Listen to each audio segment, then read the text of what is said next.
ओम काली काली महाकाली कालिके परमेश्वरी सर्वनंदकरे देवी नारायणी नमस्तुते। ओम ह्रीं ह्रीं छीं ह्रीं प्रेम प्रेम हेम। सभी लोगों को जय श्री राम, जय हनुमान जी महाराज की, जय माता चामुंडा की। आज हम प्रेतवाहिनी चामुंडा चंडघातनी चंडी का एक साबर मंत्र है जो कि बुंदेलखंडी साबर मंत्र है, जिसका हम विधि विधान अपने इस वीडियो में बताने वाले हैं। माँ भगवती का यह साबर मंत्र हर दिशा से, हर कोण से, हर प्रकार की व्याधि से, संकट से, हर प्रकार के रोगों से हमारी सुरक्षा करता है। इस मंत्र का पाठन करते हुए यदि आप अपने हाथ पर कलावा वश बांध लेते हैं, इतने में ही माँ भगवती की कृपा से हम को कोई भी बुरी शक्ति या कोई शत्रु स्पर्श नहीं कर पाता, उसके घात हमारे ऊपर प्रभावहीन हो जाते हैं। साबर मंत्र इस कराल काल कलयुग में तुरंत ही प्रभाव दिखाते हैं और इस मंत्र का भी प्रमाण ऐसा है कि इस मंत्र को वैसे तो सुनने मात्र से ही प्रभाव दिख जाता है, और आप फिर विचार करिए यदि सिद्ध करके इस मंत्र का प्रयोग करते हैं, कुछ उपाय करते हैं छोटे मोटे, तो आपकी फिर संपूर्ण सुरक्षा हो जाती है। कोई शत्रु आपके ऊपर तंत्र मंत्र टोना टोटका मारण मूठ वशीकरण उच्चाटन जैसी विद्याओं को यदि भेजता है, तो इस मंत्र के प्रभाव से समस्त प्रकार की जो बुरी विद्याएं हैं वो जलकर भस्म हो जाती हैं। भूत प्रेत डाकनी साखनी राक्षस बरम खब्बी श्मशान, इन सब प्रकार की बाधाओं से इस मंत्र के द्वारा मुक्ति पाई जा सकती है। साबर मंत्र श्रद्धा का विषय होते हैं। इनके प्रति जब तक आपकी श्रद्धा रहेगी, इन मंत्रों पर जब तक आपको विश्वास रहेगा, तब तक ये प्रभावशील रहते हैं। और जब इनके ऊपर से आपकी श्रद्धा हटती है तो ये सिर्फ शब्द बचते हैं। तो साबर मंत्रों के प्रति पूर्ण श्रद्धा और भावना के साथ इनको श्रवण करके आप लाभ ले सकते हैं। अब मंत्र का कई लोग चाहते हैं कि वो परीक्षण करें कि यह सही है या नहीं है, तभी वो मेहनत करना चाहते हैं। तो हम आपको बता दें कि यह मंत्र सुनने से प्रभाव दिखाता है। ईयरफोन उठा लीजिए, डिस्क्रिप्शन में सबसे ऊपर ही लिंक आपको मिल जाएगी। इस मंत्र 5 से 10 मिनट इस मंत्र को लगातार आप श्रवण करिए, और जब श्रवण करेंगे आपके शरीर में कोई असाध्य दर्द है, भूत प्रेत की बाधा है, नज़र की बाधा है, टोना टोटका की बाधा है, 10 मिनट श्रवण करते ही आपके शरीर को आराम महसूस हो जाएगा। अब जरूरी नहीं है कि आप बीमार हैं, प्रेत बाधा से परेशान हैं, तभी यह मंत्र प्रभावशील होगा।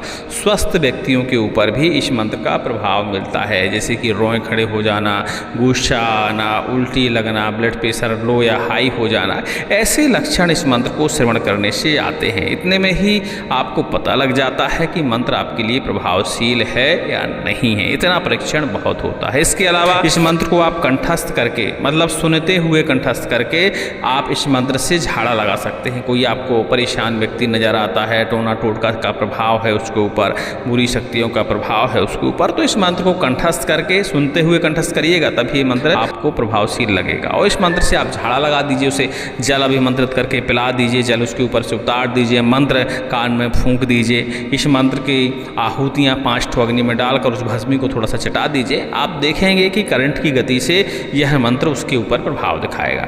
इतना परीक्षण आपके लिए बहुत है। मतलब एक बार आप फूंक लगाते हैं, झाड़ा लगाते हैं, तो सामने वाले व्यक्ति को आराम लग जाएगा। और जब आपको लग जाए कि यह मंत्र प्रभावशील है, शक्तिशाली है, तब फिर इसकी मंत्र की साधना आप करिए। क्योंकि साबर मंत्र जो बुंदेलखंडी होते हैं या कोई भी साबर मंत्र हो, इनका परीक्षण होना बहुत जरूरी होता है। यूट्यूब पर इतना भ्रामक तरीके से वीडियो अपलोड होते हैं कि कहीं का उठा के कहीं से कुछ भी डाल देते हैं, ठीक है। तो उसमें क्या है, समय बर्बाद होता है। आप साधना करने जब बैठेंगे, सामग्री भी लगेगी, 1 से 2 दिन का आपका समय भी बर्बाद होगा, तैयारी लगेगी, शरीर को भी कष्ट होगा, क्योंकि लंबे समय तक बैठ के आपको जाप करना होता है। तो उससे पहले, मेहनत करने से पहले आपको मंत्र को परीक्षण कर लेना चाहिए। और हमारे चैनल पर तो जितने मंत्र हैं, आप हर मंत्र का परीक्षण करके ही उसके बाद ही सिद्धिकरण करिए, तो ऐसा करने से मुझे संतोषी होगी, ठीक है। चलिए, परीक्षण करने के बाद जब आपको यकीन हो जाए, तब फिर इस मंत्र की आप साधना करिए। इस मंत्र की साधना करने के लिए देखिए, नवरात्रि, गुप्त नवरात्रि, साल में 4 नवरात्रियों में इस मंत्र की आप साधना कर सकते हैं। इसके अलावा दीपावली की रात्रि में विशेष साधना इस मंत्र की मानी जाती है, और डिठौनी एकादशी की रात्रि में भी इस मंत्र की साधना विशेष मानी जाती है। मुहूर्त तो आप कभी भी चुनाव कर सकते हैं इन मंत्रों का। साल में 4 नवरात्रि आती जाती है तो आराम से आपको समय मिल सकता है। जब भी आपको साधना करनी हो तो अपने आप को पूर्णतया पवित्र करिए, व्रत रखिए, ब्रह्मव्रत का पालन करिए, माँ भगवती का स्नान, ध्यान, धूप दीप नैवेद्य से पूजन करिए। शाम के समय एक अखंड ज्योति प्रज्वलन करिए, माता भगवती का विधि विधान से आप पूजन करिए। रुद्राक्ष की माला आपके पास होनी चाहिए। आसन लाल रंग का आप ले लीजिए। अपने आसन का घेरा बंधन करिए, कीलन करिए, अपने शरीर का सुरक्षा कवच धारण करिए। और इस मंत्र का जो कि हम आपको एक बार अभी श्रवण कराने वाले हैं ताकि आप कंफ्यूज ना हो, इस मंत्र का आप जापन करिए। देखिए मंत्र बहुत बड़ा है लेकिन फिर भी इसका जो जप करने का विधान है वो 11 माला का ही है। तो आप निश्चित मानिए कि इस मंत्र की 11 माला करने में आपको पूरी रात तो लगने वाली है, 6 से 7 घंटे का समय लगने वाला है। ठीक है, तो इसीलिए हमने कहा व्रत रखिए और दृढ़ संकल्प लीजिए और फिर इस मंत्र की आप साधना करिए। एक बात और बता दें, जब इस मंत्र की हम साधना करते हैं तो कई बार प्रत्यक्षीकरण की प्राप्ति होती है, तो लापरवाही बिल्कुल ना करें। कवच जरूर धारण करें, कीलन करें, शरीर का आसन बंधन करें, इसके बाद ही साधना पर बैठें। 11 माला जप करिए और इसका आप 108 बार होम हवन करिए। इतने में ही यह मंत्र सिद्ध हो जाता है। लेकिन हम आपको बता दें इस मंत्र से ऐसी सिद्धि मिलती है कि आपको सिर्फ एक बार मंत्र पढ़ के घर का कीलन करने की आवश्यकता होती है। दुनिया में कितनी मैली कुचैली बाधा हो, कितनी गंदी बाधा हो, खब्बीस की, बरम की, राक्षस की, मशान की, कैसी भी तरह की बाधा हो, इस मंत्र के बंधन को वह तोड़कर घर के अंदर प्रवेश नहीं कर सकती। शरीर पर बंधन यदि आपने लगा दिया है तो शरीर को स्पर्श नहीं कर सकती। ठीक है, तो इतना आपको करना होता है। हवन करने के बाद अपने आसन के नीचे जल का छिड़काव करिए। उस जल से स्पर्श करते हुए अपने मत्थे पर तिलक कर लीजिए। माता से क्षमा याचना प्रार्थना करिए। इनसे ऐसी प्रार्थना करिए कि माँ भगवती, हमने आपके इस मंत्र का जापन किया है, आपकी पूजा भक्ति नहीं जानते, मंत्र साधना नहीं जानते, जो हमसे भूल चूक हुई हो इस भूल चूक को हमें क्षमा करें। इस तरह प्रार्थना करते हुए आप ये भी बोलें कि इस मंत्र में, इन शब्दों में इतनी शक्ति या सिद्धि डाल दें कि हमारे घर की बाधा का हरण हो जाए और जिसके ऊपर भी इस मंत्र से हम झाड़ा लगाएं उसकी भी बाधा का हरण हो जाए। इस तरह क्षमा याचना करते हुए आप अपने आसन से उठ सकते हैं। ठीक है, आपने एक बार यदि शुरुआत कर दी इस मंत्र की साधना करने की तो देखिए 11 माला से पहले आपको साधना बंद नहीं करनी है। हाँ, बीच में थक जाते हैं, थोड़ा सा शरीर को रेस्ट की आवश्यकता है तो उसी आसन पे आप थोड़ा सा आराम कर सकते हैं। सोना नहीं है, सिर्फ आराम कर सकते हैं, थोड़ा सा रेस्ट कर सकते हैं। बीच में चाय वगैरह आप चाहें तो पी सकते हैं। ठीक है, लेकिन आसन से नहीं उठना होता है। ठीक है, हाँ, ये इसका विधान हो गया। अब कई लोग एक आसन में तो कर ही नहीं पाते जब, तब फिर आपको इस मंत्र का फिर इस तरह करना है कि बैठकी से शुरुआत करनी है और अष्टमी की रात्रि तक 11 माला आपको संपन्न करनी है। 2 तरह के विधान हैं, दोनों में से आप कोई भी चुनाव कर सकते हैं। तो एक दिन में फिर आपको 1 माला ही जपनी है, किसी दिन 2 माला, किसी दिन 1 माला, ऐसी अष्टमी तक करते हुए 11 माला आपको संपूर्ण करनी है। ठीक है, लेकिन इसमें ध्यान देने वाली बात ये होती है कि जिस समय से आपने साधना शुरू करी है उस समय से आपकी अखंड ज्योति बराबर जलती रहनी चाहिए। डेली आपको क्षमा याचना करनी है, डेली धूप दीप नैवेद्य से नित्य प्रतिदिन पूजन करना है, उसके बाद ही अपने जाप पर बैठना है।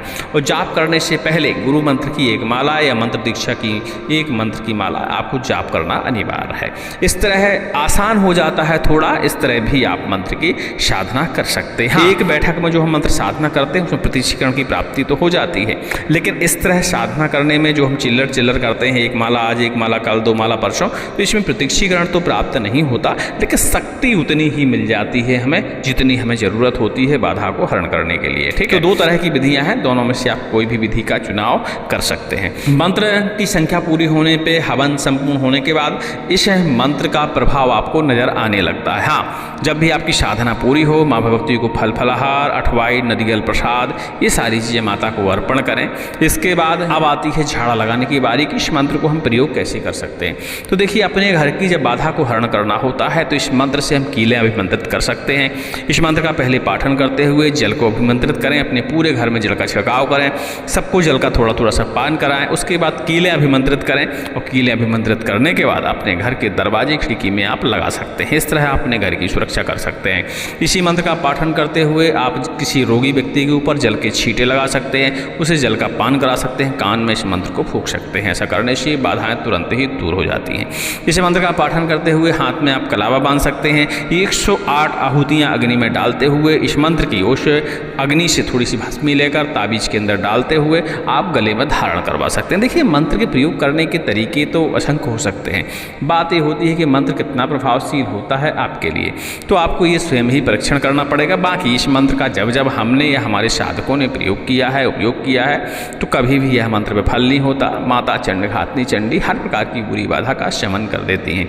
बाकी अपने क्षेत्रीय तरीकों का भी इस मंत्र में आप प्रयोग कर सकते हैं। झाड़ा लगाने के रूप में मंत्र हमारा आप प्रयोग कर लीजिए, अपने क्षेत्रीय तरीकों का आप प्रयोग कर सकते हैं। ठीक है, वो आपके ऊपर निर्भर करता है। उम्मीद करते हैं सारी जानकारी को आप हमारी समझ गए होंगे। मंत्र को एक बार श्रवण करेंगे, ठीक है, ताकि आप कंफ्यूज ना हो कि हमने कौन से मंत्र का आपको विधि विधान बता डाला। अब लगातार मंत्र को श्रवण करना है 7 सुर, तो आपको डिस्क्रिप्शन में सबसे ऊपर ही लिंक मिल जाएगी, उस लिंक पर क्लिक करके मंत्र को लगातार श्रवण कर सकते हैं। हाँ, एक बात और, हमारे मंत्रों से, हमारी विधियों से किसी को 1% भी फायदा होता है, ऐसे लोगों से आग्रह है कि कमेंट जरूर करें, ताकि दूसरे के मनों में भी जिज्ञासा उत्पन्न हो और वो भी मंत्र की साधना करके परोपकार करें, ताकि पुण्य की प्राप्ति आपको भी हो और हमें भी हो। मंत्र ध्यान से सुनिए। ओम नमो प्रेत वाहिनी चामुंडा चंडघातनी चंडी गरुण वाहिनी वैष्णवी वृषवाहिनी माहेश्वरी मयूर वाहिनी कौमारी कमल वाहिनी कमला को नमस्कार। हंस वाहिनी हंसा महिष वाहिनी वाराही को नमस्कार। पूरब पश्चिम उत्तर दक्षिण हर दिशा में माँ भगवती महामाई पराशक्ति रक्षा करें। शूलधारणी शूल चला, नारायणी चक्र चला, वज्रधारणी वज्र चला, दंडनी दंड प्रहार कर, प्रेत भूत डाकनी शाकनी राक्षस बरम खब्बीश मशान इन पर चले, धनुर्धारी भद्रकाली महादेवी को बाण। शोकहारणी शोक हरो, दुखहारणी दुख हरो, रोगनाशिनी रोग हरो, ज्वालामुखी आग बरसाओ, नख प्रहार करो, तंत्र मंत्र टोना टोटका मारण मूढ़ वशीकरण उच्चाटन पर विद्या जलाकर राख करो। महिषासुर मर्दनी विंध्यवासिनी वागेश्वरी संकट भय तारणी नारायणी कल्याणी कल्याण करो। कालू रूपा काली खड़ग प्रहार करो, शत्रु का बल हरो, बुद्धि हरो, छाती फाड़ प्राण हरो, दुहाई महादेव की, दुहाई श्री हरि भगवान नारायण की।